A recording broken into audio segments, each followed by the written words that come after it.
Assalamualaikum warahmatullahi wabarakatuh.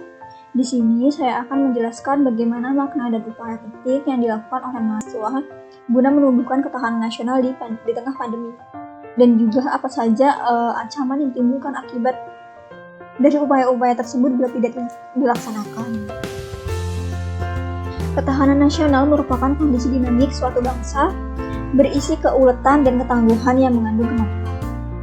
Berarti bangsa Indonesia ini ketahanan nasional bisa dibilang cukup baik. Ketahanan nasional dapat suatu waktu berubah seiring dengan kondisi lingkungan yang berubah juga. Ketahanan nasional dapat berupa ketangguhan suatu bangsa dalam menghindari melawan perubahan atau kerasnya perkembangan zaman yang semakin canggih dan pesat. Upaya-upaya yang dapat kita lakukan sebagai mahasiswa yaitu yang pertama, peduli satu sama lain.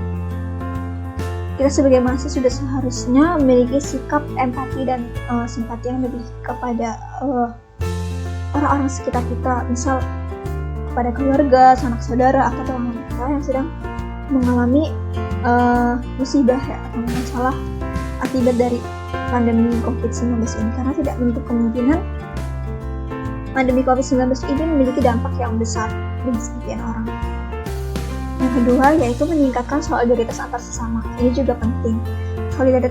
Solidaritas antar sesama ini penting untuk dipupuk kembali karena meninjau bahwa waktu itu ada ya ketika yang menolaknya warga ketika ada salah satu dari mereka yang menjadi jenazah pasien positif COVID-19.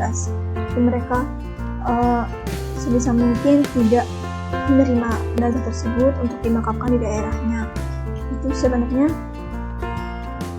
menurut yang saya baca itu tidak masalah sebenarnya. Mau dimakamkan dimanapun itu tidak masalah, karena virus itu akan hidup jika inangnya hidup dan akan mati inangnya juga mati. Jadi solidaritas antar sesama ini memang perlu dipupuk kembali. Terus yang ketiga itu memberi edukasi kepada masyarakat sekitar. Kita sebagai agent of change sudah seharusnya memberi ilmu, memberi pengetahuan yang belum masyarakat mengerti gitu. Apalagi sebagai mahasiswa kesehatan gitu, kita harus berupaya memberikan edukasi yang baik kepada masyarakat sekitar.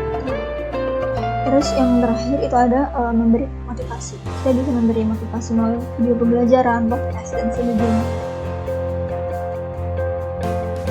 Apa saja dampak atau ancaman yang timbul apabila upaya-upaya tersebut tidak dicapai?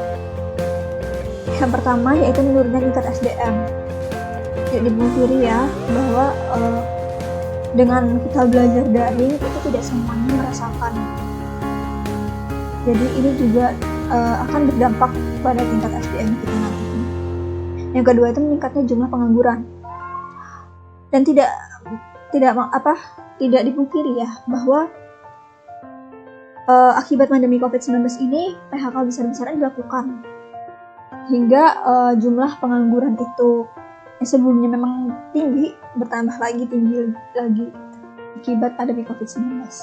Menurunnya jumlah penduduk ini karena mewabahnya virus COVID-19 ya, menjangkit semua orang, tidak memandang usia, tidak memandang umur, tidak memandang gender dan sebagainya. Ini berdampak pada menurunnya jumlah penduduk dan timbulnya pertikaian seperti yang sudah saya sampaikan tadi, yaitu mengenai pemakaman ya. Itu juga seharusnya kita lebih mengerti bahwa solidaritas itu lebih penting dan kita harus memecah belah atau terjadi pertikaian. Simpulannya, mahasiswa merupakan agent of change dalam kehidupan bangsa. Memberi upaya terbaik bagi bisa adalah keputusan yang bijak. Hal ini agar ancaman yang dapat merusak ketahanan nasional bangsa Indonesia dapat diminimalisir dengan baik. Sekian dari saya, kurang lebihnya saya mohon maaf. Assalamualaikum warahmatullahi wabarakatuh.